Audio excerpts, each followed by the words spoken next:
For decades, Ralph Scambalori dedicated his life to protecting Guam. As chief of Guam Customs and Quarantine Agency, he helped stop illegal drugs before they reached our streets and our families. Today, Guam faces one of the greatest drug crises in history. That's why Ralphie is stepping forward once again to serve as your senator, bringing the experience, integrity, and commitment to keep our communities safe. Today, I'm Rafael Scambalori, but please call me Ralphie. I respectfully ask for your vote, and I approve this message. Viva Guam. As your senator, I created and helped pass public policy that prioritized our Guam economy, supported public safety, and ensured government is working for our people. I listened, I responded. In this election, I ask for a vote to continue this work for you. Vote Sean Gumatautau for Senator. Paid for by Ihoyu Sean Gumatautau for Senator, William N. Regis, Treasurer.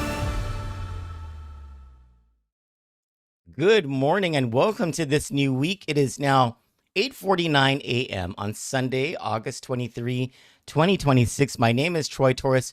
Welcome to the first day of the morning news analysis of the week for Kandit. This is the Sunday news analysis, and we have three topics. One of them is political. As we get closer to the general election, there's going to be more of these political topics that come on, but it has to do with some postings I saw on that Facebook page. Fanmunakin. I don't know what that means, but it's a Chamorro word apparently. That page has become like a breeding ground for the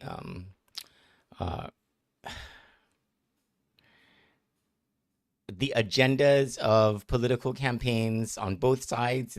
It's bipartisan in that sense. Anyway, there's something that concerned me that I saw over the weekend, and it's the underhanded or the non-classy type of negative attacks that are being lobbed. And I want to talk about that.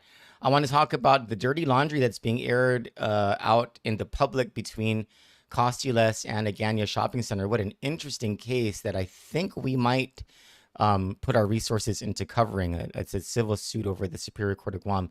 And then there are the Guam Department of Education community has been gripped by messages, WhatsApp messages that purport to be from GDOE officials that are alleging that a redistricting plan is going to be proposed when the Guam Education Board reconvenes tomorrow afternoon, their regular board meeting. And I want to talk about how, while we're being gripped by those rumors, I think something is coming out of focus, and that is the major cause of these problems. And it isn't necessarily Judy Wampat. It's the board. It's her boss that continues to enable her every day that she's not held accountable for her actions. Like all of these different fires that have erupted at the GDOE have been because of her actions. And the fact that the board has not yet acted to hold her accountable, matter of fact, they're doing her performance evaluation in this board meeting. It hasn't come up to that portion of the agenda yet. But I mean, wow. We will get to all of that, and we'll start with the politics talk on the other side of the commercial break. Stick with us. Good Morning Show with Troy Torres is brought to you by 76 Circle K Guam.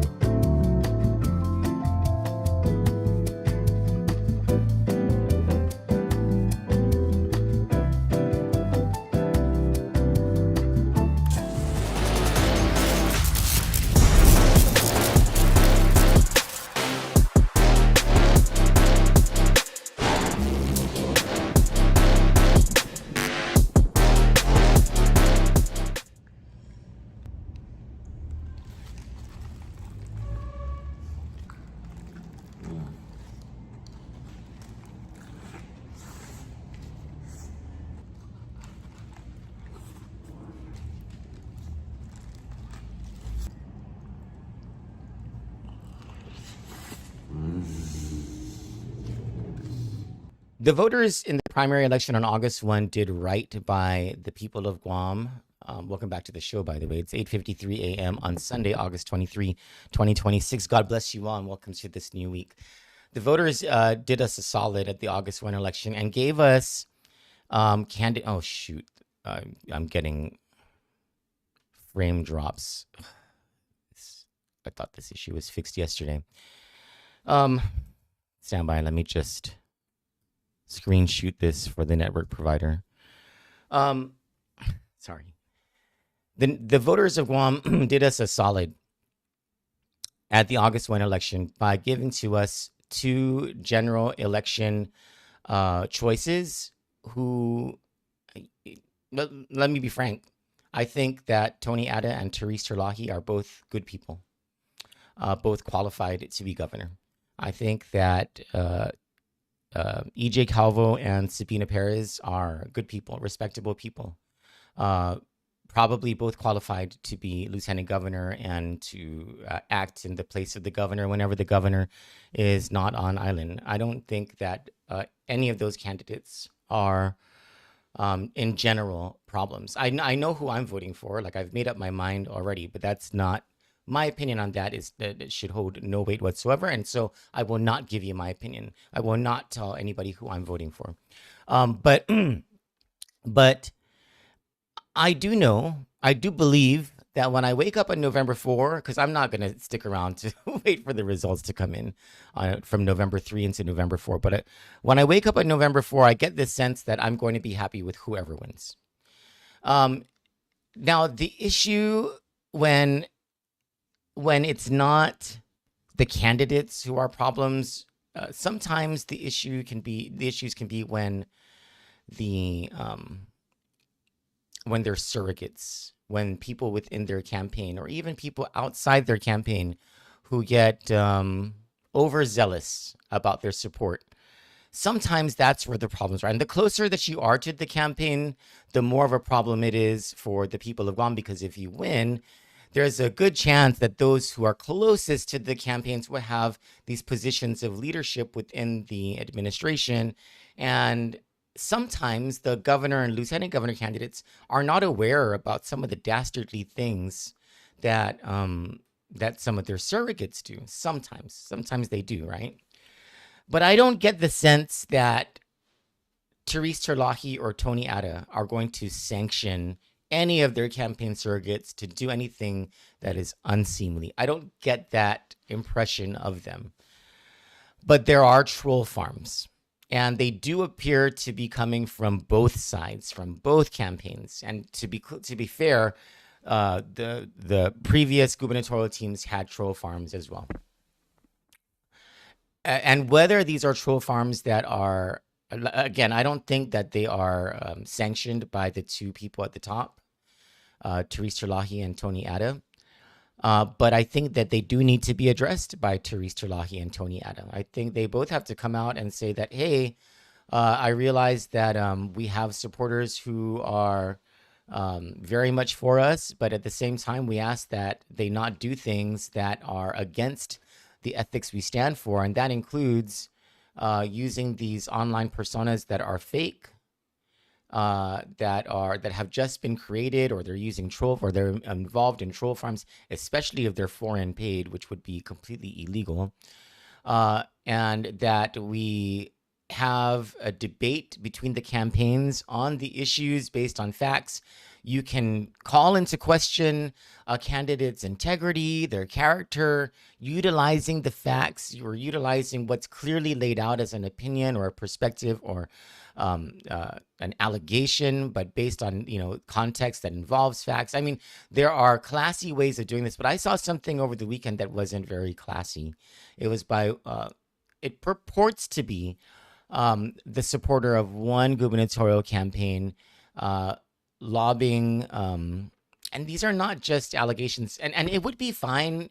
Believe me, it would be completely fine if you are saying, hey, we have to call into question the integrity of this candidate because of what this candidate did on this day, and this is what that candidate did according to the facts of this or whatever. And so, I have, as a voter, I have concerns about corruption and cronyism and things like that, right? That's completely fair. Matter of fact, that's not just fair. That's something that we, the voters, need to be able to hear coming from both sides of the campaign. But to name call or to make these cartoons that are uh, worse than hyperbolic, but are meant to portray the other candidate as like the devil, or I mean that's it, it's not classy. And we're starting to see this type of campaigning coming from both sides. Over the weekend, it was this one side, and I was a bit surprised, and I'm kind of wondering what the origin of that really is. But I think that both candidates for governor need to come right out and say, "Hey, we understand that that this is happening. This is not coming from us, but we also would like to speak directly to these supporters of ours because their identities are not known. They're using troll accounts. We would like to kindly ask you to not do these things because these are not tactics that we sanction. They do not represent who we are, how we do things. And you look at Therese Terlahi and Tony Atta, and you know that that's not the kind of people that they are. They're not. These are nice people. Like you've met them, right? Like Tony Atta and his wife. They run Atta's funeral home. They're like the nicest people in the world. Therese Terlahi, she's so professional and put together, and she's meek and she's mild, but she's able to very professionally, go into things, go hard at things when they serve the ends of justice. I mean, they are not people who would troll farm and would support something like that. But I think they've got to say something because it's before things get a little uglier and more out of hand, and the campaigns take that sort of turn that campaigns have taken in the past. I mean, the voters did their job on August 1st when they leveled the playing field, and they presented to the public a general election candidates who, are a gentleman and a lady with records of integrity and are known for being nice people, and there's enough in the record. There's enough in their platforms that we should be able as voters to discern which one is better by contrasting those two things. It's not necessary. Actually, it's counterproductive to lose our classiness in this election. When we come back from the other side of the commercial break, we'll talk about, the dirty laundry being aired out between Costules and Agana Shopping Center. It's a very interesting case. I just read the claim and the counterclaim. I'll talk to you about that on the other side of the break. Stick with us.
I'm going to lose my mind with our network provider who promised us some solutions yesterday. And I apologize for the drops in the frames that are occurring. I will take care of this issue once we get off of this live stream. But anyway, if you can bear with me, I apologize. My name is Troy Torres. It's 9:03 a.m. on Sunday, August 23. There is a lawsuit that was filed by Costules against Agana Shopping Center, and then a counter suit that was filed by Agana Shopping Center against Costules. This is involving that gigantic facility in what's known as the Agana Shopping Center Annex. It used to be that actually that I think that used to be like a cow field, if I'm not mistaken. If I'm remembering this, because I am old enough to know that that wasn't just a parking lot before. That was like there was a beautiful, gigantic tree in the middle of that very big lot. And then I have no idea how whoever the owner was at the time got permission to. I'm pretty sure it was a monkey pod tree, which are endangered, if I'm not mistaken. And I have no idea how they were able to convince whoever that they should cut down that tree, but that tree was cut down.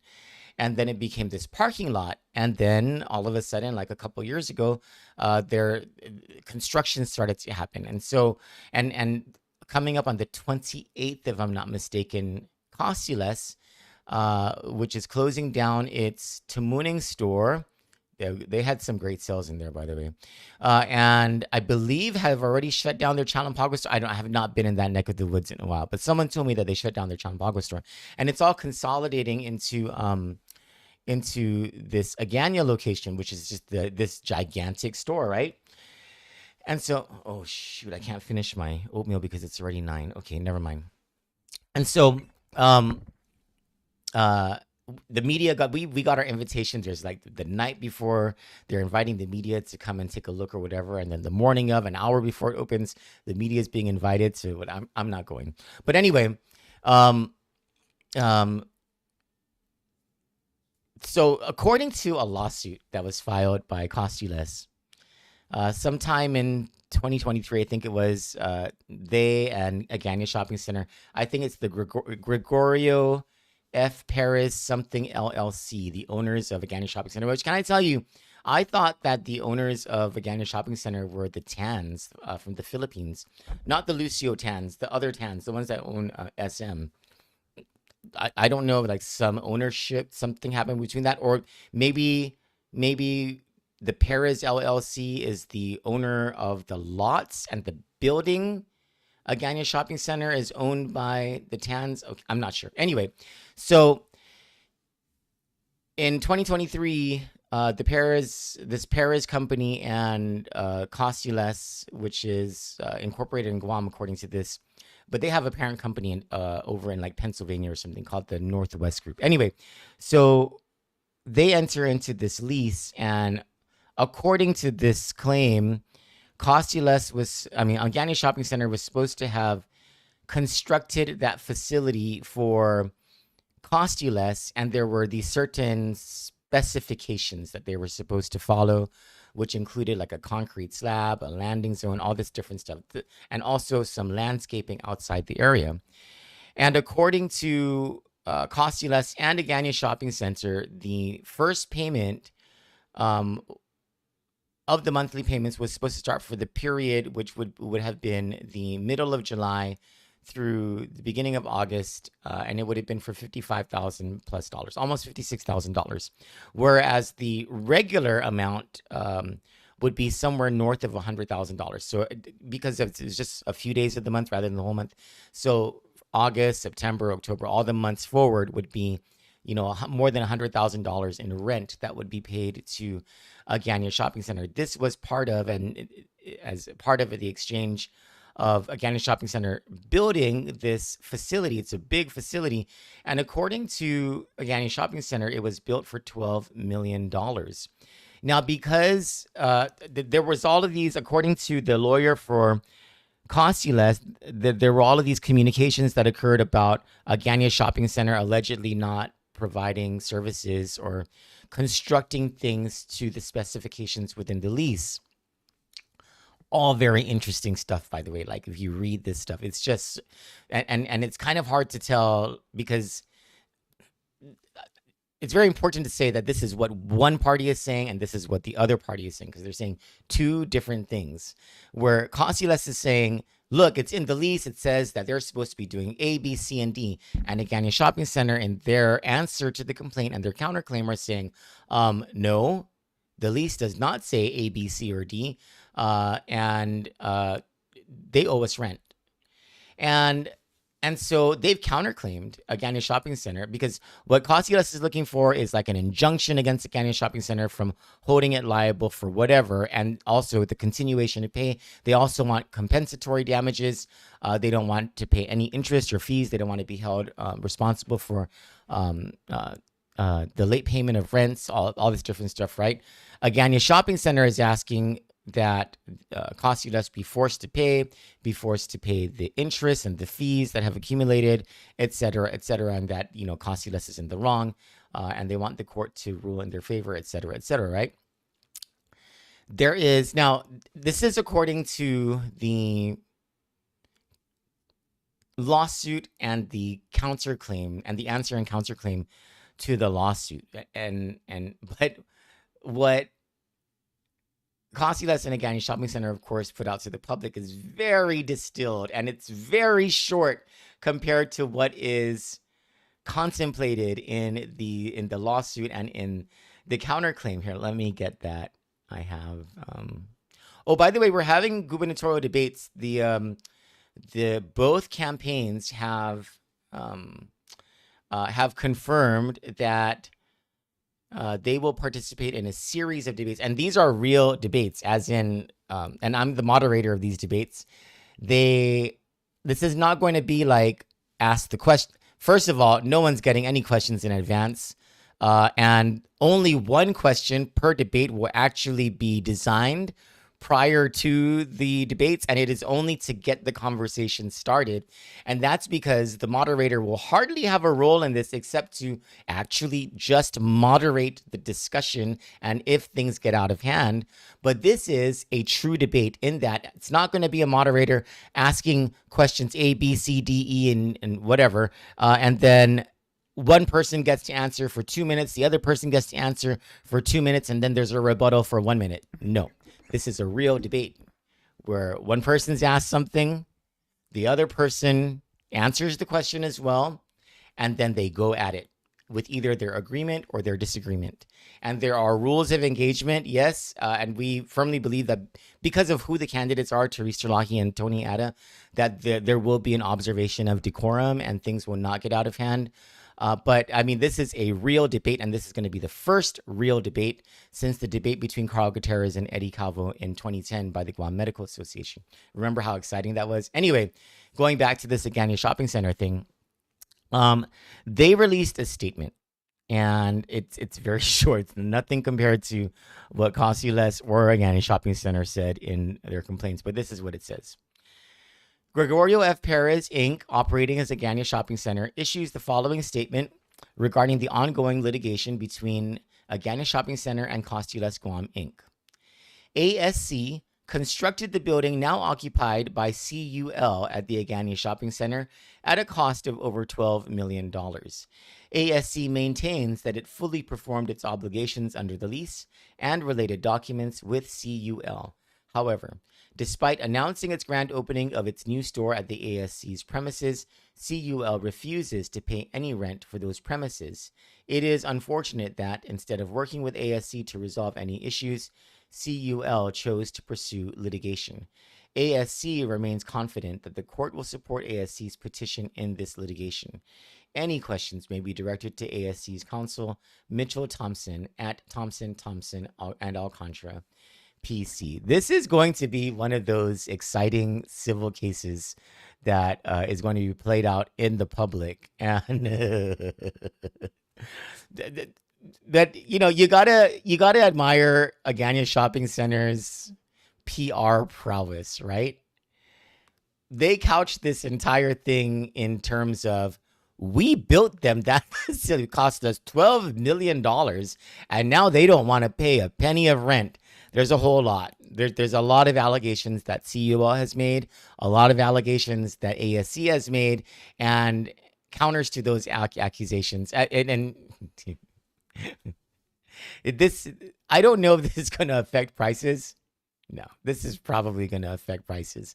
Like, Costas has to pay their lawyers, and Agana Shopping Center has to pay their lawyers, plus Agana Shopping Center not getting that 50-some thousand in rent for the first month, and perhaps not getting, 100-some thousand a month for the succeeding months. I mean, you have to imagine that they're going to pass those costs off to us customers of Cost You Less and Agana Shopping Center. And I have to tell you, I like both those places. I'm a customer of both those places. So I don't want this protracted litigation to end up costing me more money. When we come back from the other side of the commercial break, we'll talk about the protracted Guam Education Board meeting and their protracted delay in holding their superintendent of education, their hire, accountable for all the fires that she has started. Stick with us. We'll get to that on the other side of the commercial break. You asked, we delivered. Guam AutoSpot is extending our overstock sell-off with the hottest deals on island, like our 2025 GMC Canyon with $4,000 off. Or slide into a brand new Mitsubishi Eclipse Cross, starting at just $24,995. September is your chance to drive big and save even bigger. Visit us today or get pre-approved online at guamautospot.com or call 478-AUTO. Guam AutoSpot, where the savings never stop.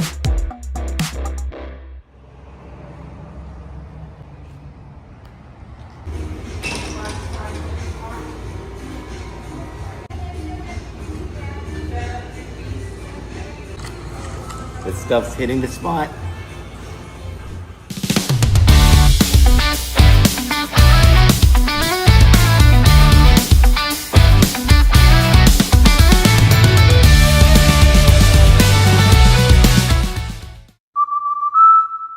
Welcome back to the show. It's now 9:15 a.m. on Sunday, August 23, 2026. My name is Troy Torres. There are all of these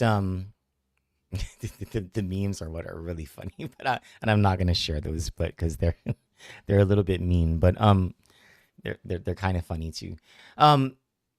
There are these memes and there are these messages that are being sent around the GDOE community, and it has to do with this. I'll call them redistricting rumors.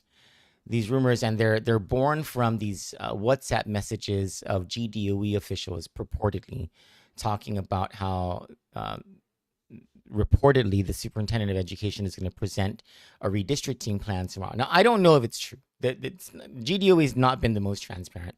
Let me take that back. GDOE has been the most opaque it has been in my memory. Like even before the John Fernandez era, I've never known a superintendent of education to be as opaque, to be as non-transparent as the current one. I've not known a team of deputy superintendents to be as non-transparent as this team of deputy superintendents. Also, I have never heard so many complaints from within GDOE as I am hearing now. You did not hear these complaints. There were some complaints made against John Fernandez, yes. Against Eric Swanson, yes. Louis Rages, Juan Flores, Narissa Underwood, but it has not been as bad as it is now. And this is only 8 months into Judy Won-Pat's administration. It's like it's pretty bad, you know. And I mean, I was just thinking about something the other day. I was like, she made teachers cry. Like at the GW thing, teachers were crying because they were being forced out of their classrooms because of a decision Judy Won-Pat made. I don't ever remember another superintendent making teachers cry. Like maybe it's happened, but I just can't remember it happening. And she's made all of these Tietzen and Simon Sanchez high school students feel that they have been forced to write letters to the editor. There have been more than a dozen letters to the editor written about the failures of GDOE. I mean, it's kind of insane just how bad things have gotten under Judy Won-Pat, and it's not even like circumstances, right? Like a lot of times, you know, when superintendents of education are in the news, it's based on circumstances, based on funding issues, based on the 180 calendar, whatever, a typhoon, or you know, just an allegation that they couldn't control. I mean, it's just all these different things, right? Where it's not necessarily something that the superintendent did, but circumstances that are not outside of their control, but beyond a certain reach. But all of this stuff that's been happening the past 8 months, this is all within Judy Won-Pat's control. Like she started these issues. And the latest one is kind of like, wow, the audacity, because I need to screenshot this for our network provider because the drop frames keep going up. The latest one is, it's like, wow, the audacity, because she was the one who decided that she was going to end double session of Simon Sanchez High School with JFK. And she was going to kick out JP Torres Success Academy and then use an adjacent, previously unused portion of the Teton facility, open that up, not tell Cortec, the landlord, that she was going to do this, not write them any notice, nothing, just use the facility, even though there's a landlord. And anyway, and move Simon Sanchez High School in there, tell everybody that everything's 100% ready, not even go to the school to inspect it herself to see the problems that there were, having no actual verification that that school was ready to open. And then it opens, and then all the problems come out. And then when the public is outraged, she blames everybody else but herself for making that decision. She takes no responsibility, no accountability. Same with the whole CIFA at GW thing. She blamed her deputies blamed the principal. She blamed the principal. She blamed the principal of Teton and the principal of Simon Sanchez High School. She blamed Cortec. I mean, when is the board going to hold her accountable for her own actions? And it is possible. And if it does happen, I would be like, wow, the board in its last meeting just told you that they're not going to entertain the closure of schools. And you're going to introduce a redistricting plan, but which essentially would mean that one or two schools or more would no longer be in existence. Like, your boss told you, they gave you a direction and you're not following it. But more importantly, my friends, even outside, whether or not a redistricting proposal is presented tomorrow, right? The board is supposed to evaluate the superintendent in this meeting. And I am hoping that this is not some subjective thing that they do based on their friendships with her, or because it's very obvious that there's a political relationship and maybe even friendships that are keeping at least certain members of the board from holding Judy Wampat accountable for the problems that she started and just created.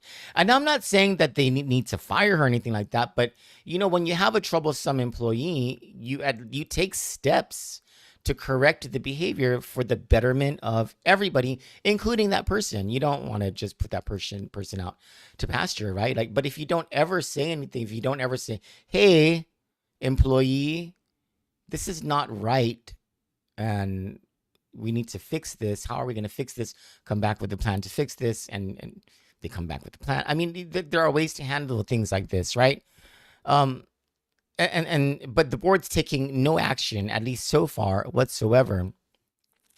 And here's the thing, like, when they do this evaluation, are they going to base it on objective standards and on an objective matrix of criteria or rubrics, right? Number one, is the superintendent of education conforming to the board adopted strategic goals of the agency? And on strategic goal number one, I'm sure there's a very objective way to answer whether Judy Wampat has fostered an environment of collaboration, cooperation, and collegiality, and utilizing open communication. I mean, on all of those marks, she has woefully failed on goal number one of the strategic plan. And then there are all the other goals. And then there's just the instructions that she received in the last board meeting about how to deal with schools moving forward that she clearly has not followed. If the board were to give an objective and honest evaluation of Judy Wampat, I don't think Judy Wampat would be sitting pretty or having any sort of leg to stand on to be proposing any redistricting plan or to do anything until she cleans up her own mess. And only the board can make this happen. This is, my friends, this is all on the Board of Education. we need to expect better from the board. For Kandit News, I'm Troy Torres. You all have a beautiful day. I'll try to fix this network issue with our network provider before tonight's show. We're going to have tonight's show. Tonight, we're going to live cast Genesis Babauta's interview with either Therese Jalahi and Sabina Perez or Tony Ada and EJ Calvo. We'll see you by tonight. God bless you. Y'all go to Mass. Be safe today and welcome to the new week. For decades, Ralph Scambalori dedicated his life to protecting Guam. As chief of Guam Customs and Quarantine Agency, he helped stop illegal drugs before they reached our streets and our families. Today, Guam faces one of the greatest drug crises in history. That's why Ralphie is stepping forward once again to serve as your senator, bringing the experience, integrity, and commitment to keep our communities safe. Today, I'm Rafael Scambalori, but please call me Ralphie. I respectfully ask for your vote, and I approve this message. Viva Guam. Every trip to the grocery store, I feel it. Every bill that comes in, I feel it. The cost of living on Guam keeps going up, and our families need someone who actually fights for us. Senator Sean Gumatautau gets it. He's working to lower costs, bring better paying jobs to our island, and make health care more affordable for our families. Re-elect Senator Sean Gumatautau for our families, for our future, for Guam. Paid for by Ihoy Sean Gumatautau for Senator. William N. Regis, Treasurer.